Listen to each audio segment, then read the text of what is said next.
नमस्कार, बहुत स्वागत है आपका न्यूज अपडेट में। मैं हूं आपके साथ अमित शर्मा। मुख्यमंत्री पुष्कर सिंह धामी गुरुवार को रुद्रपुर पहुंचे, जहां उन्होंने कहा कि उत्तराखंड सरकार के पेश किए जाने वाले बजट में महिलाओं और युवाओं के लिए विशेष प्रावधान किया जाएगा। साथ ही इस बजट में सभी वर्गों का खास ध्यान रखा जाएगा। मुख्यमंत्री ने कहा कि यूसीसी लागू कर सरकार ने जनता से किया वादा पूरा किया है और उत्तराखंड के बाद अब गुजरात भी यूसीसी की दिशा में आगे बढ़ रहा है।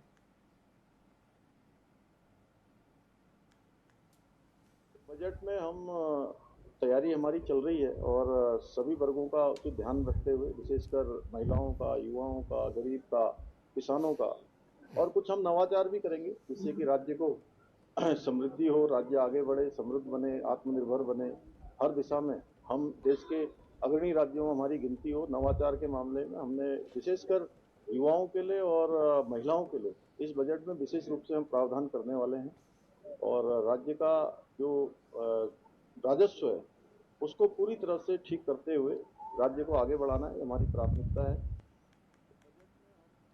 उत्तराखंड में 18 फरवरी से बजट सत्र की शुरुआत होनी है। इस सत्र का आयोजन राजधानी देहरादून में होना है, जिसे लेकर कांग्रेस ने भाजपा पर गैरसैंण कोई भी सत्र कराने से बचने का आरोप लगाया है, जिस पर भाजपा के प्रदेश महामंत्री आदित्य कोठारी ने पलटवार करते हुए कहा कि कांग्रेस सरकार से ज्यादा भाजपा की सरकार में गैरसैंण में ज्यादा सत्र हुए और अभी निर्माण विकास के कार्य गैरसैंण विधानसभा में हो रहे हैं। भाजपा सरकारी समय पर गैरसैंण में सत्र आयोजित कराती रहती है। गैरसैंण के विकास की जो रूपरेखा है वो अभी भारतीय जनता पार्टी ने तय की है और इस समय का बजट सत्र देहरादून में हो रहा है ताकि समय समय पर जो है गैरसैंण में सत्र होते रहते हैं। उत्तराखंड में बीजेपी के संगठनात्मक चुनाव होने हैं, जो निकाय चुनावों की वजह से टल गए थे, लेकिन अब जल्द ही राज्य में भाजपा के नए पदाधिकारियों की नियुक्ति हो जाएगी। वहीं संगठनात्मक चुनावों के बारे में मीडिया से बात करते हुए भाजपा के प्रदेश महामंत्री आदित्य कोठारी ने कहा कि निकाय चुनावों की वजह से संगठन के चुनाव में देरी हुई है, लेकिन अब संगठन के चुनाव शुरू हो गए हैं। इसके लिए 9 फरवरी को देहरादून में संगठन की कार्यशाला रखी है, जिसमें भाजपा के प्रदेश अध्यक्ष महेंद्र भट्ट, सीएम धामी समेत सह प्रभारी रेखा वर्मा मौजूद रहेंगी। गैरसैंण को ग्रीष्मकालीन राजधानी भारतीय जनता पार्टी की सरकार ने ही जो है नियत किया है और मुझे लगता है कि अभी तक सबसे ज़्यादा सत्र भारतीय जनता पार्टी की ही सरकार में गैरसैंण में हुए हैं। गैरसैंण के विकास की जो रूपरेखा है वो अभी भारतीय जनता पार्टी ने तय की है। रुड़की की नगर पालिका मंगलौर में नवनिर्वाचित अध्यक्ष और सभी सभासदों के शपथ ग्रहण समारोह का आयोजन किया गया, जिसमें ज्वाइंट मजिस्ट्रेट आशीष कुमार मिश्रा ने पद और गोपनीयता की शपथ दिलाई। शपथ ग्रहण के बाद नगर पालिका चेयरमैन मोइनुद्दीन अंसारी ने कहा कि मंगलौर की जनता ने जिस उम्मीद और आशाओं के साथ उन्हें चेयरमैन बनाया है, वो उनकी उम्मीदों पर खरे उतरेंगे। उन्होंने कहा कि जनता को अपने चेयरमैन से बहुत अधिक उम्मीद है और अपना योगदान वो इसमें जरूर देंगे।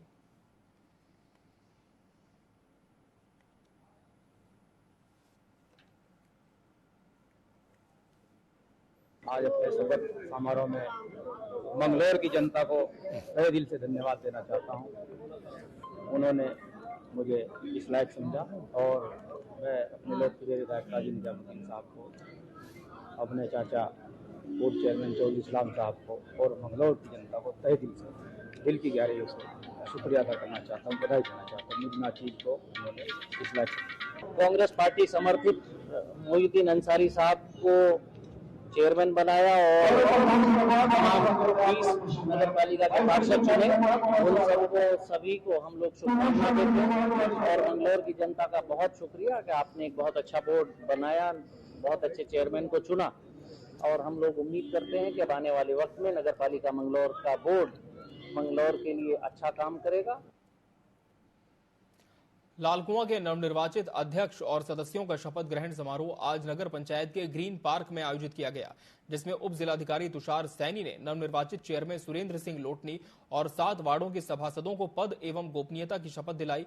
इस दौरान बड़ी संख्या में लालकुआं, बिंदुखत्ता के सैकड़ों गणमान्य नागरिक और क्षेत्रवासी इस ऐतिहासिक पल के साक्षी बने। आपको बता दें कि निर्दलीय उम्मीदवार के रूप में चेयरमैन बने पूर्व सैनिक सुरेंद्र सिंह लोटनी ने भाजपा कांग्रेस को पराजित करते हुए बड़ी जीत हासिल की है। क्षेत्र की जनता चाहती है कि विकास हो और विकास के लिए हमको चुना है और युवाओं ने रूप से जो आगे कदम बढ़ाया आपसे चर्चा के माध्यम से बताना चाहूंगा सबकी आशाओं पर खरा उतरने का प्रयास करेंगे। आज जो है निर्वाचित बोर्ड को शपथ दिलाई गई है और शपथ समारोह जो है वो अच्छे से संपन्न हुआ है। मेरी जो नवनिर्वाचित बोर्ड है उसको शुभकामनाएं हैं कि वो जो वादे उन्होंने किए हैं उसको अच्छे से फुलफिल करें और जहाँ पे भी उनका प्रशासनिक सहयोग की आवश्यकता होगी वो उसके लिए हम सदैव तत्पर हैं।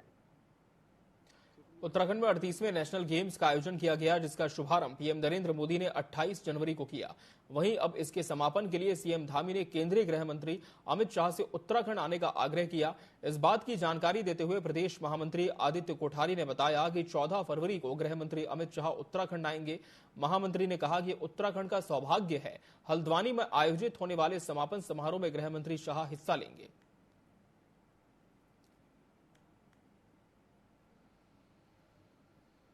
और यह भी दूसरा सौभाग्य हमारा ये है कि इस बार के राष्ट्रीय खेलों में उत्तराखंड को पदकों की जो प्राप्ति हुई है वो बहुत अच्छी संख्या में हुई है।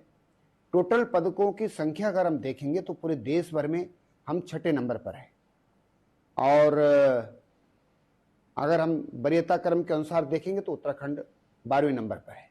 तो इस हिसाब से खेलों के प्रदर्शन के हिसाब से मेजबानी करने का सुअवसर हमको प्राप्त हुआ है। उत्तराखंड में मलिन बस्तियों को हटाने के लिए एनजीटी यानी नेशनल ग्रीन ट्रिब्यूनल ने राज्य सरकार को कहा है कि कुछ क्षेत्र को फ्लड जोन में रखा गया है, जिसके खिलाफ राज्य सरकार सुप्रीम कोर्ट गई है। इस पर उत्तराखंड कांग्रेस प्रदेश प्रवक्ता डॉक्टर प्रतिमा सिंह ने कहा कि सरकार की मंशा मलिन बस्तियों को लेकर सही नहीं है। ये बार बार अध्यादेश लाते हैं लेकिन कुछ करने को तैयार नहीं है। हरीश रावत की सरकार में मलिन बस्तियों को मालिकाना हक देने का अध्यादेश आया था, जिसको भाजपा सरकार ने अपने कार्यकाल में नहीं किया। अब भाजपा सुप्रीम कोर्ट जा रही है, इसलिए इसका स्वागत है।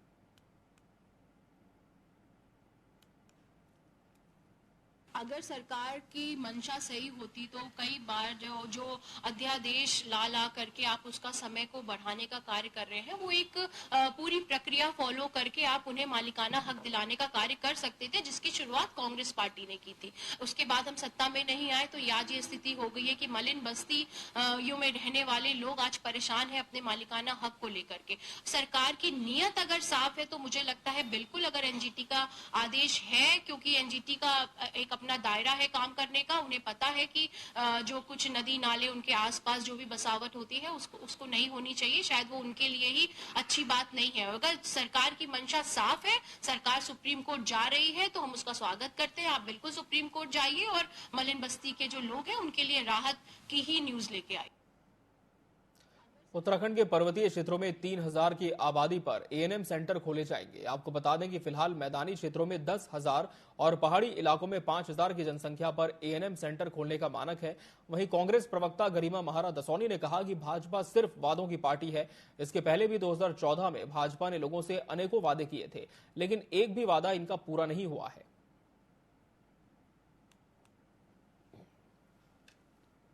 तो मुझे लगता है कि पलायन को रोकथाम करने में ये एक मील का पत्थर साबित होगा, क्योंकि पलायन मुख्यतः हमारे वहां 4 वजह से हो रहा है। रोजगार का अभाव, खेती को हो रहे जंगली जानवरों से नुकसान और उनका आतंक, और स्वास्थ्य और शिक्षा सेवाओं का अभाव। तो यदि एएनएम सेंटर्स खुलते हैं तो हमारी प्रसूताओं को इलाज मिलेगा और हमारे जो एकदम जिनको फर्स्ट एड चाहिए होता है उन लोगों को इलाज मिलेगा। तो ये एक मील का पत्थर साबित हो सकता है, लेकिन सवाल बड़ा ये उठता है कि 2014 के बाद से इस देश के और प्रदेश के लोगों को बहुत सारे ऐसे सपने दिखाए गए जो धरातल पर नहीं उतरे। यदि ये उतरता है तो अच्छी बात। उत्तराखंड में कैबिनेट विस्तार की चर्चाएं एक बार फिर से तेज हो गई हैं। कुछ मंत्रियों को हटाए जाने के भी कयास लगाए जा रहे हैं, तो वहीं कुछ नए चेहरों को धामी कैबिनेट में शामिल किया जा सकता है। इसे लेकर भाजपा की प्रदेश प्रवक्ता हनी पाठक का बयान सामने आया है। उन्होंने कहा कि इन सब बातों पर चर्चा हो रही है और किसको हटाया जाना है और किसको मंत्रिमंडल में शामिल किया जाना है ये हाईकमान तय करेगा, लेकिन मंत्रिमंडल का विस्तार जल्द होगा। दूसरी तरफ कांग्रेस प्रदेश प्रवक्ता डॉक्टर प्रतिमा सिंह ने चुटकी लेते हुए कहा कि लंबे समय से मंत्रिमंडल विस्तार की चर्चा हो रही है, लेकिन विस्तार हो नहीं रहा। किसको लाना है या नहीं लाना ये उत्तराखंड में तय नहीं होता, वो भाजपा का दिल्ली नेतृत्व तय करता है। 7 तारीख को दिव्यांग व्यवस्था किया गया है, पूरे जिले में जो है हम करेगा और जिले के जो विभिन्न धार्मिक स्थल हैं, जो कार्यालय हैं, वह जाएगा। बागेश्वर के वज्जूला मवेशी क्षेत्र में गुलदार का आतंक कम होने का नाम नहीं ले रहा। यहां एक सप्ताह में करीब 1 दर्जन मवेशियों को गुलदार अपना शिकार बना चुका है। ग्रामीणों के मुताबिक क्षेत्र में गुलदार दिन दहाड़े दिखाई दे रहा है, जिसकी शिकायत वन विभाग से की गई है, लेकिन अभी तक पिंजरा नहीं लगाने से ग्रामीण नाराज हैं। उन्होंने वन विभाग से क्षेत्र में गश्त बढ़ाने और पिंजरा लगाकर गुलदार को पकड़ने की मांग की है।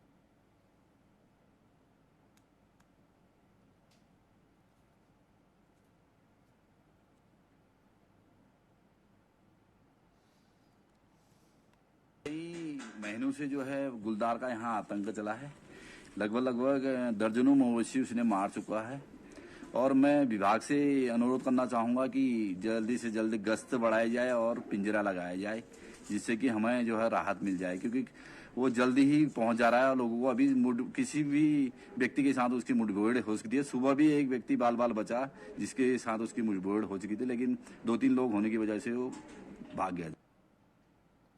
बागेश्वर के गरुड़ विकास खंड में स्थित बाल विकास का कार्यालय जीर्ण शीर्ण भवन में संचालित होने से खतरा बना हुआ है। ब्लॉक मुख्यालय के पास इस भवन की छत टूटने की कगार पर है। कार्यालय में बैठे अधिकारी खतरे में काम करने को मजबूर हैं। सामाजिक कार्यकर्ता डीके जोशी ने बताया कि बाल विकास कार्यालय के भवन की स्थिति बहुत खराब है, कभी भी हादसा हो सकता है। उन्होंने जिलाधिकारी और सीडीओ बागेश्वर से जल्द भवन का जीर्णोद्धार करने या कार्यालय कहीं और शिफ्ट करने की मांग की है। है यहाँ पर ये भवन है, देखा जीर्ण शीर्ण हालत है इसकी। तो इस हालत में तो ये कैसे भवन चल रहा है, और जो यहाँ पर जो ऑफिसर्स हैं, अधिकारी हैं, कर्मचारी हैं, उनकी सुरक्षा का क्या हाल है। आपने देखा होगा कि छत गिरने वाली है और एक बार गिर भी चुकी है। उसकी जो सरिया होती है, सपोर्ट सरिया, वो सब बाहर गिर रही है और बाहर निकली हुई है। तो ये बहुत बुरा हाल है। जिम्मेदार अधिकारियों को इस पर तत्काल एक्शन लेना चाहिए और हमारे जो सीडीओ साहब हैं और जो हमारे डीएम साहब हैं बागेश्वर, तत्काल प्रभाव से इसका संज्ञान लें, क्योंकि हमें जो जानकारी मिली है यहाँ पर आकर के कि कितने प्रत्यावेदन यहाँ से गए हैं, कितने लेटर जा चुके हैं, उस पर अभी तक कोई कार्रवाई हुई होती तो आज ये नजारा या वीडियो के माध्यम से आप ये सब चीज नहीं देखते। और यहाँ रुकेंगे एक ब्रेक के लिए। ब्रेक के बाद भी खबरें जारी हैं।